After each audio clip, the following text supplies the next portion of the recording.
베를린 소망교회 성도 여러분, 안녕하십니까? 오늘도 하나님께서 우리에게 새 날을 주셨습니다.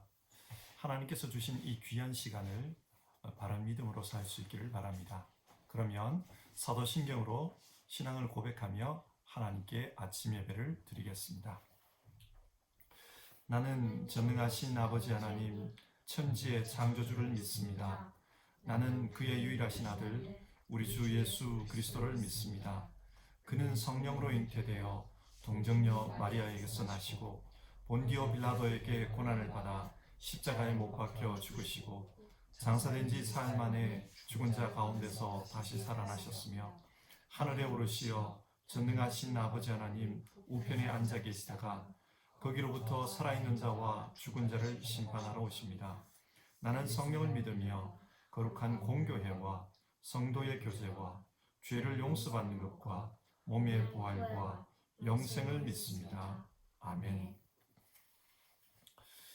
찬송가 23장 같이 부르겠습니다. 23장은 옛날 찬송가로도 23장입니다. 만 입이 내게 있으면 우리 1절, 2절 같이 찬송하시고 하나님 앞에 기도하겠습니다.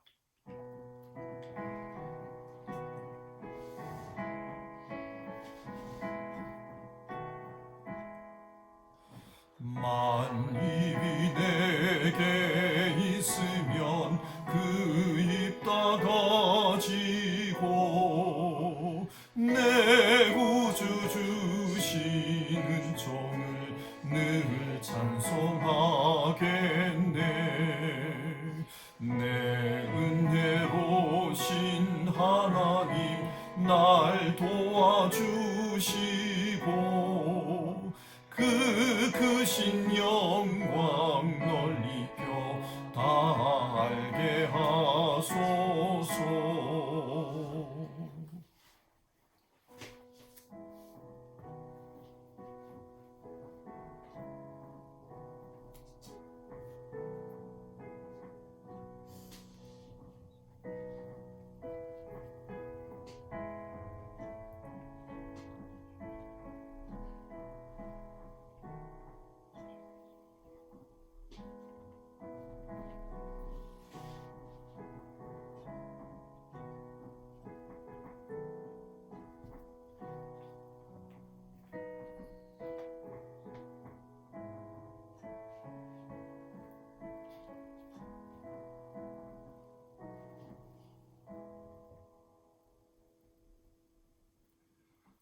하나님 아버지, 오늘도 감사를 드립니다. 우리에게 하나님께서 새로운 날을 주셨으니 주께서 주신 이 날 주님의 뜻대로 살아가는 우리 모두 되게 하여 주시옵소서. 하루의 첫 시간을 하나님 앞에 예배로 올려드립니다. 함께 예배하는 모든 성도님들, 그 삶과 그 가정과 그 삶의 자리에 주님의 임재가 있어서 역사하시옵소서. 주님, 오늘도 주님과 동행하기를 원합니다. 이 시간 함께해 주시옵소서. 예수님의 이름으로 기도드립니다. 아멘. 오늘 함께 살펴보실 하나님의 말씀은 요한복음 16장 25절부터 33절의 말씀입니다. 신약성경 176페이지에 있는 요한복음 16장 25절에서 33절입니다. 25절부터 한 절씩 교독해서 읽고요. 마지막 절은 같이 읽겠습니다. 25절입니다. 이것을 비유로 너희에게 일렀거니와 때가 이르면 다시는 비유로 너희에게 이르지 않고 아버지에 대한 것을 밝히 이르리라. 그날에 너희가 내 이름으로 구할 것이요 내가 너희를 위하여 아버지께 구하겠다 한 말이 아니니 이는 너희가 나를 사랑하고 또 내가 하나님께로부터 온 줄을 믿었으므로 아버지께서 친히 너희를 사랑하시니라. 내가 아버지께서 나와 세상에 왔고 다시 세상을 떠나 아버지께로 가노라 하시니 제자들이 말하되 지금은 밝히 말씀하시고 아무 비유로도 하지 아니하시니 우리가 지금에야 주께서 모든 것을 아시고 또 사람의 물음을 기다리시지 않는 줄 아나이다. 이로써 하나님께로부터 나오심을 우리가 믿사옵니다. 예수께서 대답하시되 이제는 너희가 믿느냐? 보라 너희가 다 각각 제 곳으로 흩어지고 나를 혼자 혼자 둘 때가 오나니 벌써 왔도다. 그러나 내가 혼자 있는 것이 아니라 아버지께서 나와 함께 계심이니라. 같이 읽겠습니다. 이것을 너희에게 이르는 것은 너희로 내 안에서 평안을 누리게 하려 함이라. 세상에서는 너희가 환난을 당하나 담대하라. 내가 세상을 이겼노라. 아멘. 성경은 우리에게 믿음을 가르쳐 주는 책입니다. 그러므로 우리는 성경을 읽으며 믿음이 무엇인지를 생각해야 합니다. 여러분, 믿음이 무엇입니까?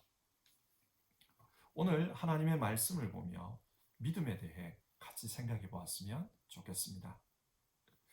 우리가 읽은 본문은 예수님의 고별 설교 마지막 부분입니다. 마가의 다락방이라 불리는 곳에서 예수님과 제자들은 최후의 만찬을 나누었습니다. 그때 예수님께서는 그곳에서 앞으로 일어날 일들에 대해 이야기하셨습니다. 예수님의 십자가와 부활, 또 성령 강림, 교회의 탄생, 박해 등 여러 주제로 말씀하셨습니다. 그런데 이때 예수님의 마음을 짓누르는 부담감이 있었습니다. 그것은 제자들이 예수님께서 십자가에 달리셨을 때 실족하지 않을까 하는 것이었습니다.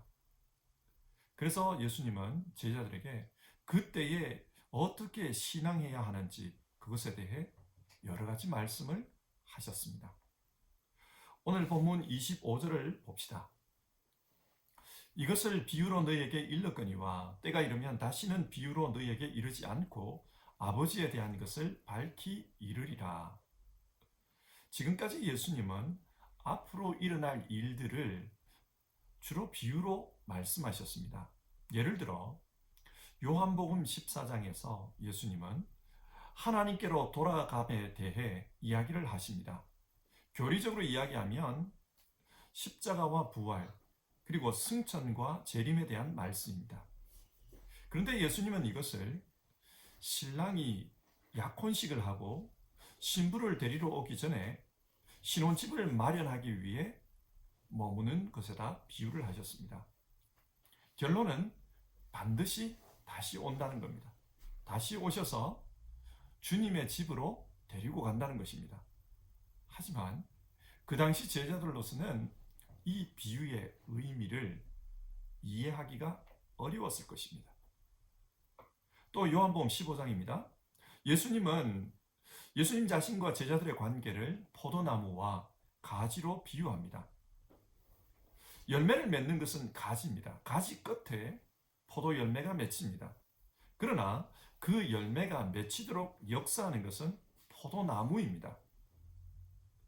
이처럼 예수님이 주시는 생명으로 또 예수님이 주시는 사랑으로 제자들에게 세 계명의 열매, 사랑의 열매를 맺으라고 말씀합니다. 왜 사랑의 열매를 맺어야 하는가? 예수님과 하나로 연결되어 있기 때문에 그렇습니다. 그래서 예수님께서 제자들을 사랑한 것처럼 제자들도 또 누군가를 사랑해서 그래서 사랑의 열매를 맺어야 된다. 그것을 말씀하셨습니다. 이 말씀이 한편으로는 이해되는 것 같지만 그 당시 제자들의 입장에서 생각해 보면 이해하기가 어려울 수도 있습니다. 그리고 16장에서는 십자가와 부활 이야기를 하면서 그것을 여자가 아이를 해산하는 것으로 비유하셨습니다. 십자가에서 고난을 당하는 것은 굉장히 고통스러운 일입니다. 그러나 그 십자가 뒤에 새 생명의 부활이 존재합니다. 하나님의 궁극적인 구원이 이 부활을 통해 나타날 것입니다. 그래서 기쁩니다. 예수님은 이 기쁨을 여자가 아이를 해산한 후에 느끼는 기쁨에 비유하셨습니다. 이처럼 예수님은 비유로 여러 말씀을 하셨습니다. 여기서 비유라는 단어는 헬라어로 파로이미아라는 단어인데요.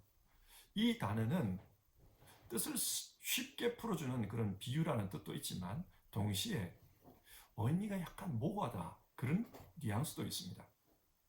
그래서 제자들이 비유를 들었을 때 뭔가를 이해한 것 같지만 때로는 전혀 엉뚱한 말을 하는 그런 본문을 우리가 볼 때가 있습니다.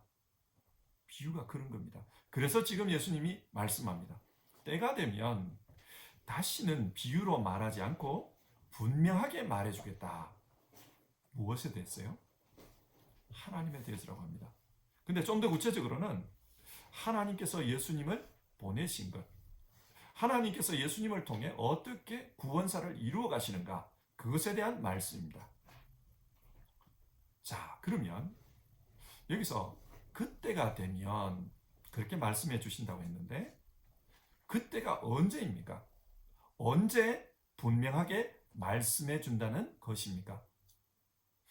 신학자들의 해석에 따르면 그때는 성령께서 이 땅에 오실 때입니다. 요한복음 16장 13절에서 예수님은 진리의 영이 오시면 그가 너희를 모든 진리 가운데로 인도하실 것이다. 그는 자기 마음대로 말씀하시지 않으시고 듣는 것만 일러주실 것이다. 또 앞으로 올 일을 너희에게 일러주실 것이다. 그렇게 말씀하셨습니다. 따라서 성령께서 오실 때에 우리는 하나님의 구원사에 대해 그 의미를 분명하게 알게 될 것입니다. 실제로 바울 서신을 보면 하나님께서 왜 이 땅에 예수님을 보내셨는지, 또 예수님의 십자가가 어떤 의미인지, 부활이 우리에게 어떤 의미를 가지는지 그것에 대해 아주 직접적으로 말씀해 주고 있습니다. 성령이 오시면 이처럼 제자들이 또 사도들이 하나님의 구원사에 대해서 아주 직접적으로 알 수 있게 될 것입니다. 근데 여러분, 지금 제자들은 그 성령의 임재를 경험했습니까? 하지 못했습니까? 아직은 하지 못했습니다. 여기는 마가의 다락방입니다. 아직 예수님은 십자가에 달리기 전입니다. 그런데 이 이야기를 듣고 제자들이 어떤 말을 하는지를 한번 보십시다. 29절과 30절입니다. 제자들이 말하되 지금은 밝히 말씀하시고 아무 비유로도 하지 아니하시니 우리가 지금에야 주께서 모든 것을 아시고 또 사람의 물음을 기다리시지 않는 줄 아나이다. 이로써 하나님께로부터 나오심을 우리가 믿사옵나이다. 지금 제자들은 예수님께서 비유로 말씀하시지 않기 때문에, 그래서 예수님의 존재에 대해서 분명하게 이해했다. 그렇게 말씀합니다. 제자들이 예수님이 어떤 분이라고 합니까?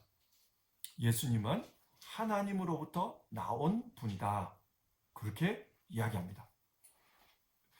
요한복음 1장 18절 말씀을 보면 본래 하나님을 본 사람이 없으되 아버지 품속에 있는 독생하신 하나님이 나타내셨느니라. 그렇게 증언합니다.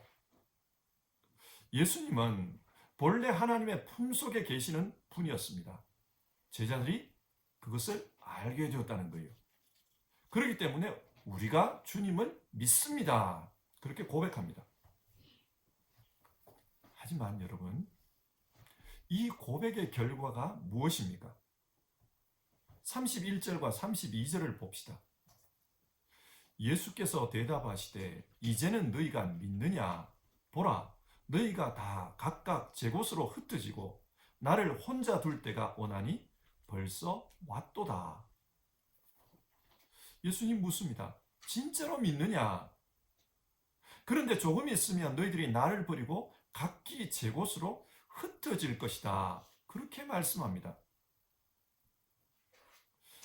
우리가 아는 바로는 베드로의 경우에 예수님이 대제사장에게 잡혀갈 때 그 대제사장의 집을 따라갑니다. 몰래 뒤따라갑니다.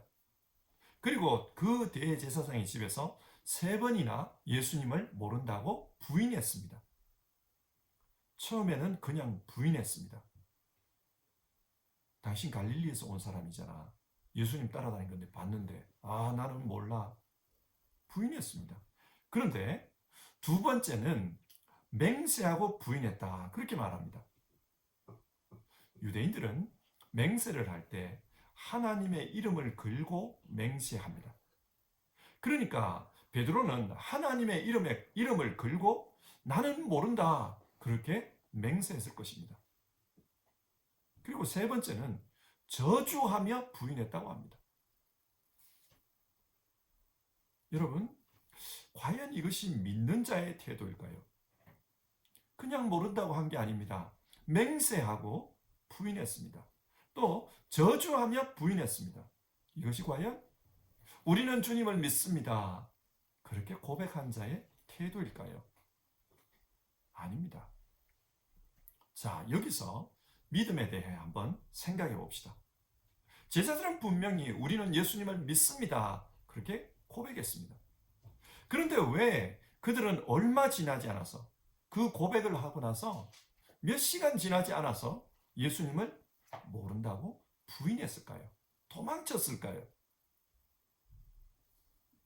이 고백을 할 당시 제자들은 자기 자신을 과신한 것입니다. 그들은 예수님의 말씀을 듣고 이제 예수님 말씀하시는 거 우리 다 이해했습니다. 다 안다고 생각했습니다. 하지만 다 아는 게 아니었습니다. 예를 들어 봅시다. 하나님은 창세기 15장에서 아브라함에게 네 후손이 하늘의 별과 같이 많아질 것이다. 그렇게 말씀했습니다. 그때 아브라함은 그 말씀을 믿었습니다. 그리고 하나님은 그의 믿음을 의롭다고 여겨주셨습니다. 여기까지는 좋았어요. 그런데 창세기 16장 그 말씀을 들은 지 10년이 지났습니다. 그런데도 아직도 후손이 태어나지 않았습니다. 아마 아브라함은 고민했겠지요. 정말 하나님 말씀이 사실일까? 믿을 만한 말씀일까? 그런데 그렇게 고민할 때 사라가 제안했습니다. 우리 이러지 말고 다른 방법을 한번 써봅시다. 내 몸종인 하갈을 통해 아이를 낳고 그 아이를 내 아이로 입양합시다. 그러면 법적으로는 그 아이가 내 아이가 맞습니다. 지금 우리의 관례가 그렇지 않습니까? 그렇게 입양하면 잘못된 거 없습니다. 그리고 하나님의 말씀에 어긋난 것도 아닙니다. 하나님께서 아브라함 당신의 씨가 하늘의 별과 같이 많다고 그랬지 사라가 낳은 아이의 씨가 별과 같이 많다고 하지는 않았지 않습니까? 이 말을 듣고 보니까 그럴듯했습니다. 그리고 하나님이 하신 말씀을 생각해 보니 괜찮은 것 같아요. 자신들은 나이가 많아서 이미 아이를 낳기에는 힘들어졌고 그리고 이 방법은 현실적이고 또 법적으로도 문제가 없습니다. 그래서 하나님의 말씀을 자기들의 방식으로 이해했습니다. 하나님은 이렇게 말씀하신 것 같다. 그래서 그 방식으로 아이를 낳았습니다. 이스마엘이죠. 근데 여러분, 그 결과 어떻게 되었습니까? 이 일이 일어난 때가 아브라함의 나이 86세였는데 13년 동안 하나님께서는 아브라함에게 아무런 말씀도 하시지 않았습니다. 침묵의 기간이었습니다. 그런데 99세가 되었을 때 나타나셔서 너는 내 앞에서 행하여 완전하라. 그렇게 말씀하십니다. 무슨 말입니까? 아브라함의 행동이, 결정이, 선택이 완전하지 못했다는 말입니다. 그리고 이 아이로 말미암아 이스라엘과 중동 사람들 사이에는 2000년이 지난 지금까지도 싸우고 있습니다. 아브라함의 그 선택은 불행의 불씨였습니다. 하나님의 뜻을 다 이해한 것처럼 행동한 결과 그렇게 된 겁니다. 여러분, 우리는 어떻습니까? 우리는 하나님의 뜻을 다 알지 못합니다. 왜 그렇습니까? 하나님은 모든 존재보다 더 크신 분입니다. 그래서 우리가 이 땅의 한 점과 같은 우리가 그 하나님을 다 이해할 수는 없습니다.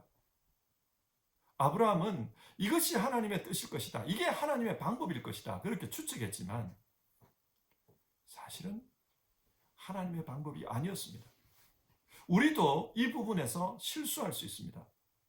믿음으로 산다고 하지만 많은 경우 내 식으로 이해하고 내 식으로 판단해서 이게 믿음이다 그렇게 생각하는 경우가 있습니다. 그러면서 오늘 성경에 나오는 제자들처럼 내가 믿습니다 그렇게 말할 수 있어요. 그러면 그 결과가 무엇일까요? 그 결과가 더 아픈 것으로 다가옵니다. 오늘 제자들은 우리가 믿습니다. 그리고 자기들이 믿는 대로 행동했습니다. 그 결과 주님을 모른다고 저주하고 맹세했습니다.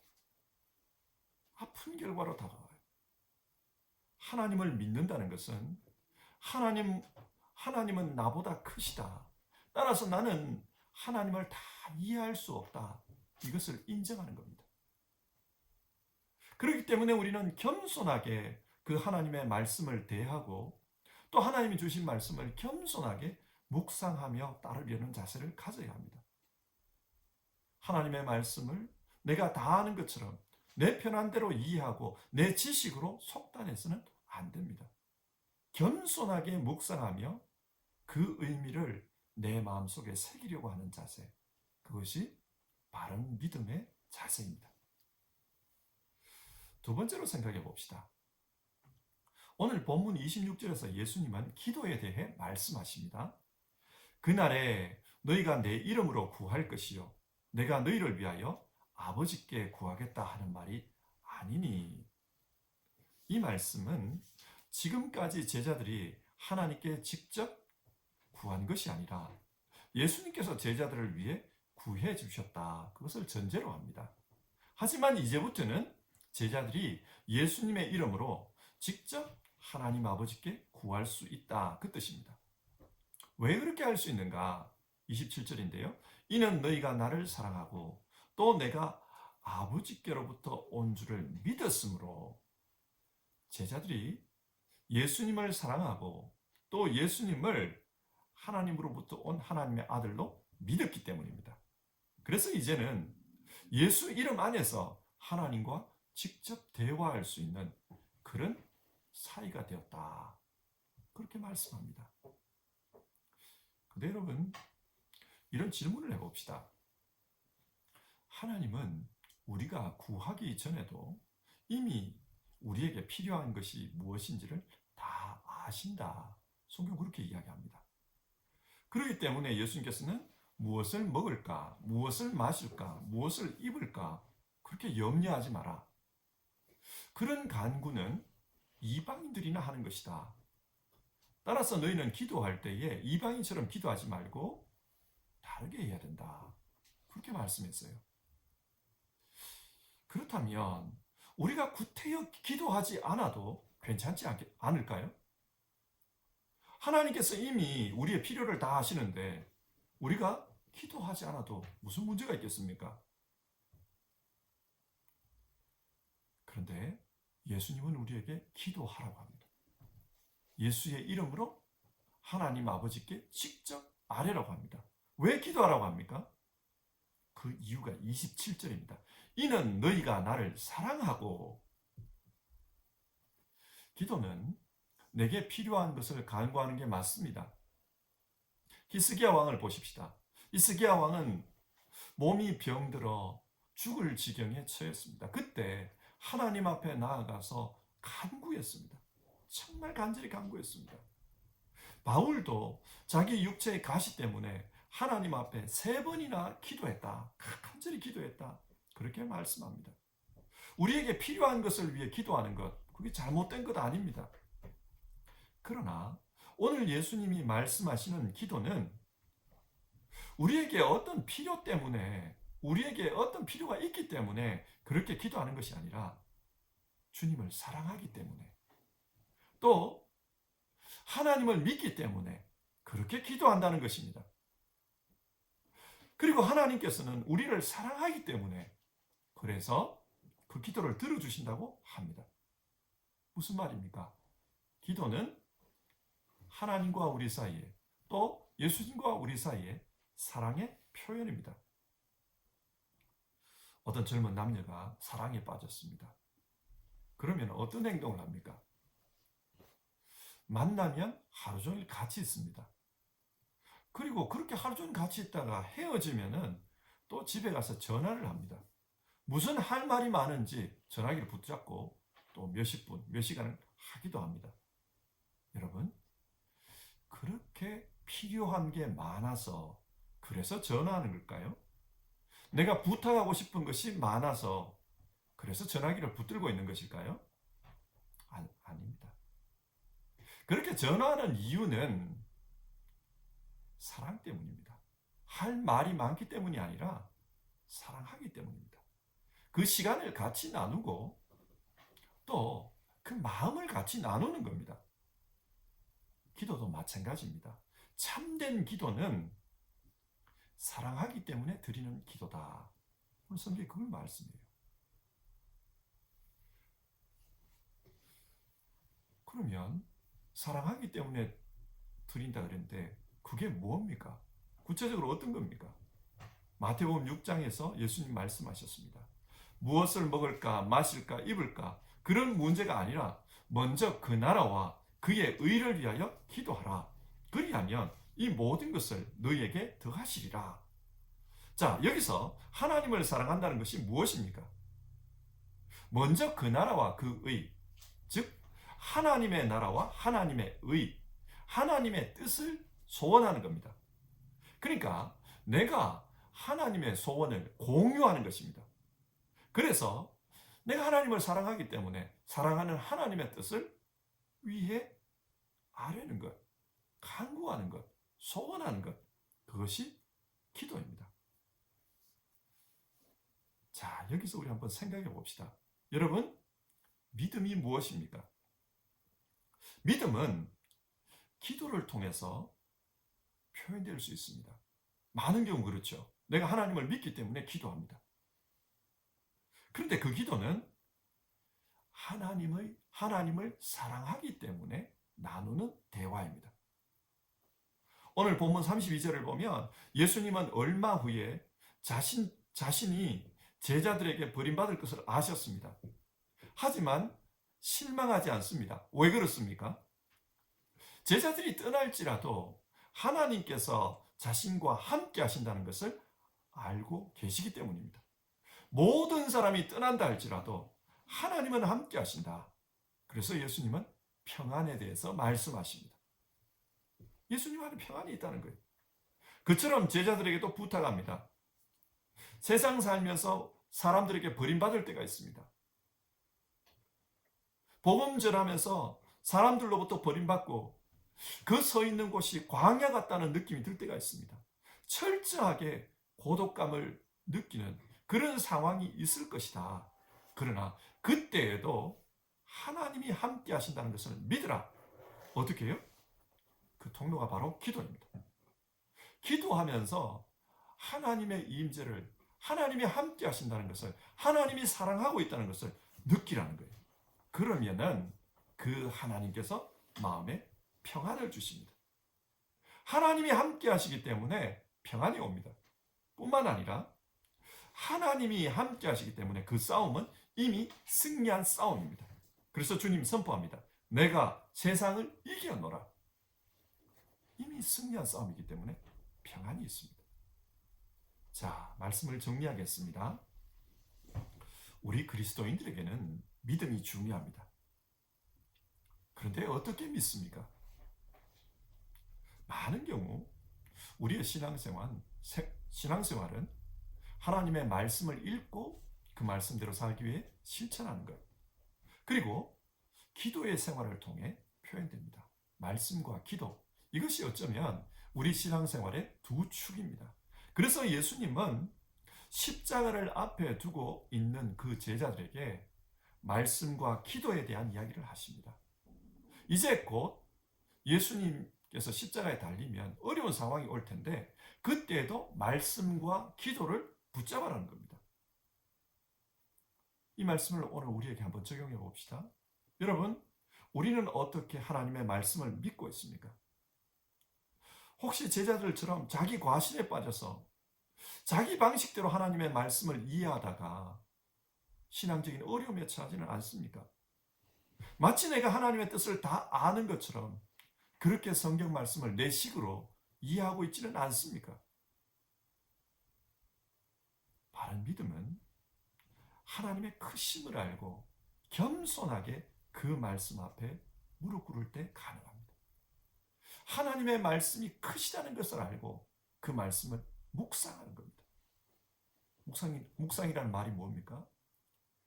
어느 신학자가 표현하기로는 개가 뼈다귀를 하나 발견했을 때 그 뼈다귀를 다 먹을 때까지 씹고 또 씹고, 그게 묵상이라고 했습니다. 하나님의 말씀의 의미, 그것은 묵상을 통해서 우리가 접근해야 됩니다. 또 우리는 어떻게 기도하고 있습니까? 오늘 성경은 하나님을 사랑하기 때문에 기도하라, 그렇게 말씀합니다.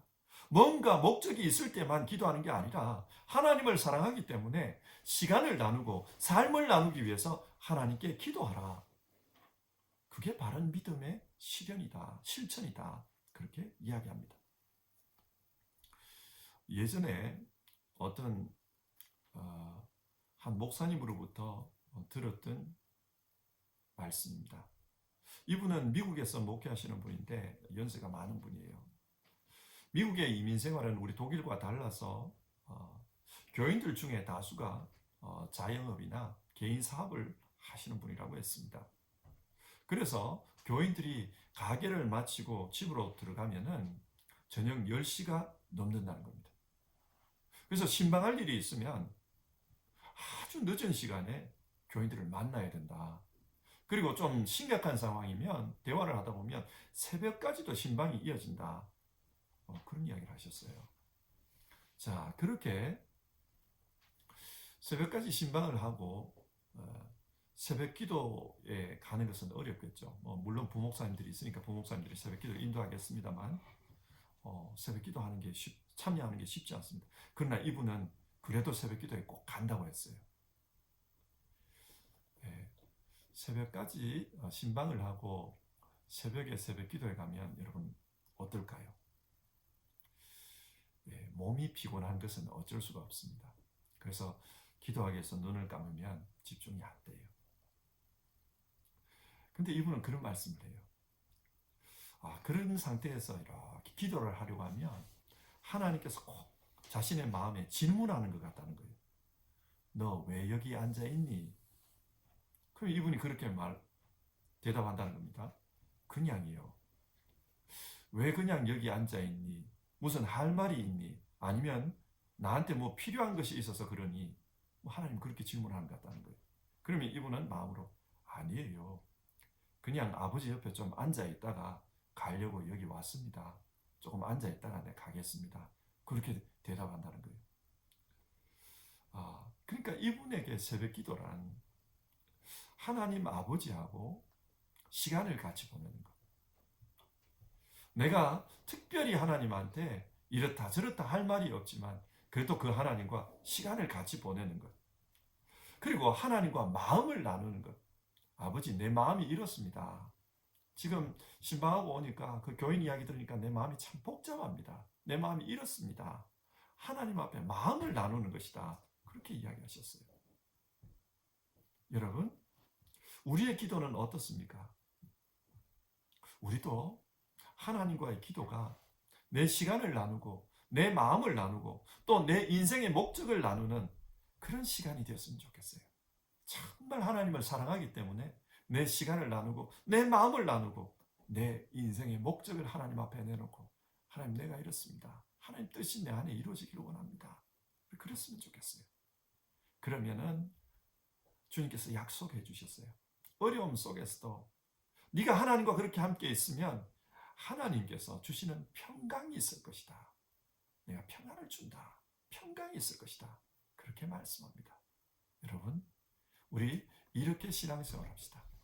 말씀과 기도로 겸손한 마음으로 말씀을 대하고 또 하나님과 마음을 나누는 그런 기도를 함으로 우리 그렇게 신앙생활 해봅시다. 같이 찬송하고 기도하겠습니다. 찬송가 539장입니다. 찬송가 539장, 옛날 찬송가로는 483장입니다. 1절을 부르시고 같이 기도하겠습니다. 너 예수께 조용히 나가.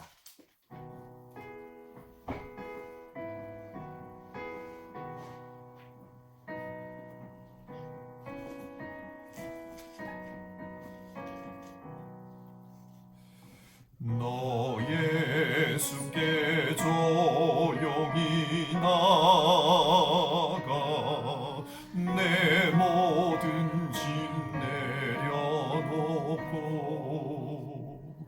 주 십자가 사랑을 믿어 죄사함을 너 받으라.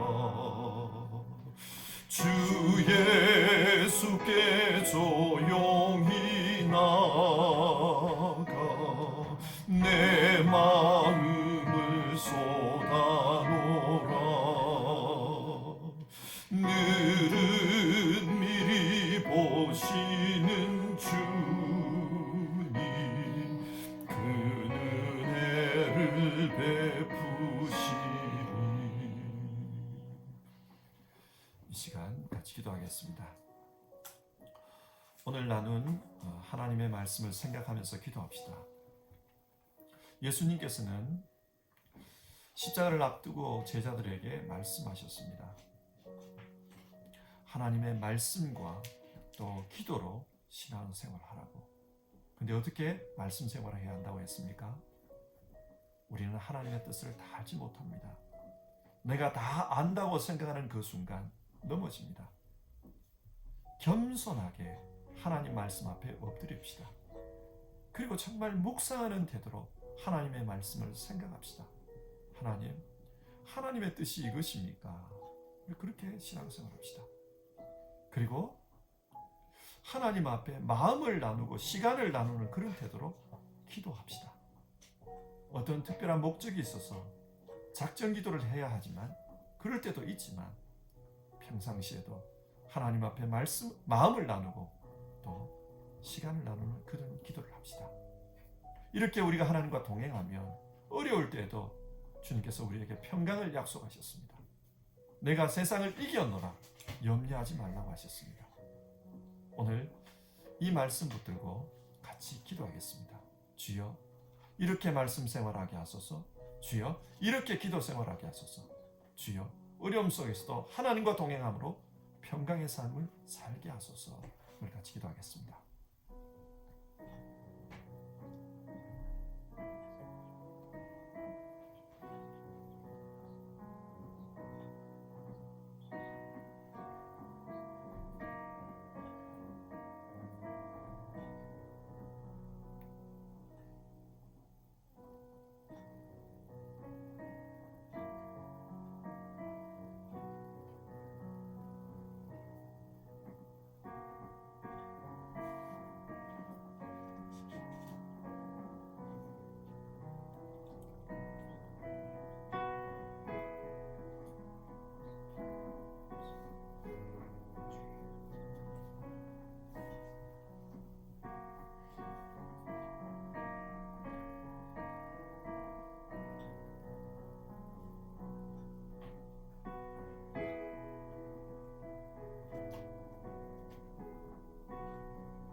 하나님 아버지, 오늘 요한복음의 말씀을 통해서 우리가 어떻게 신앙생활을 해야 하는가 주님의 말씀을 통해 살펴보았습니다. 예수님의 말씀처럼 우리 신앙하게 하옵소서. 하나님의 말씀을 정말 겸손한 마음으로 대할 수 있게 도와주시고, 그리고 하나님의 말씀을 섣불리 판단하지 않고 하나님의 말씀을 진지하게 묵상하며 또 하나님 말씀을 순종하는 그런 우리 신앙생활 하게 하옵소서. 또 하나님, 기도할 때 소원이 있어서, 목적이 있어서, 작정이 있어서 기도하는 것도 중요하지만 그렇지 않을 때라도 정말 하나님 사랑해서 사랑하는 마음으로 마음을 나누고 비전을 나누고 목적을 나누고 또 시간을 나누는 것, 그런 기도에 대해서도 우리가 말씀을 나눴습니다. 우리의 기도 생활이 한층 더 풍성해지게 하여 주시옵소서. 그렇기 때문에 그 기도 생활을 통해 우리 안에 계시는 하나님과 동행함으로 어려운 일 당해도 마음에 자신감과 평강을 가질 수 있는 우리 모두 되게 하여 주시옵소서. 오늘도 하나님 앞에 아침 예배를 드리며 하루를 시작하는 모든 성도님들, 그 삶 가운데 함께 해주시고 그들의 말씀 생활과 그들의 기도 생활 속에 함께 해주시옵소서. 우리 주님 동행하시며 평강 주시고 또 내가 세상을 이겼노라 자신감 가지고 살 수 있도록 역사해 주시기를 바랍니다. 예수님의 이름으로 기도드립니다. 아멘. 하늘에 계신 우리 아버지, 아버지의 이름을 거룩하게 하시며 아버지의 나라가 오게 하시며 아버지의 뜻이 하늘에서와 같이 땅에서도 이루어지게 하소서. 오늘 우리에게 일용할 양식을 주시고 우리가 우리에게 잘못한 사람을 용서하여 준 것 같이 우리 죄를 용서하여 주시고 우리를 시험에 빠지지 않게 하시고 악에서 구하소서. 나라와 권능과 영광이 영원히 아버지의 것입니다. 아멘.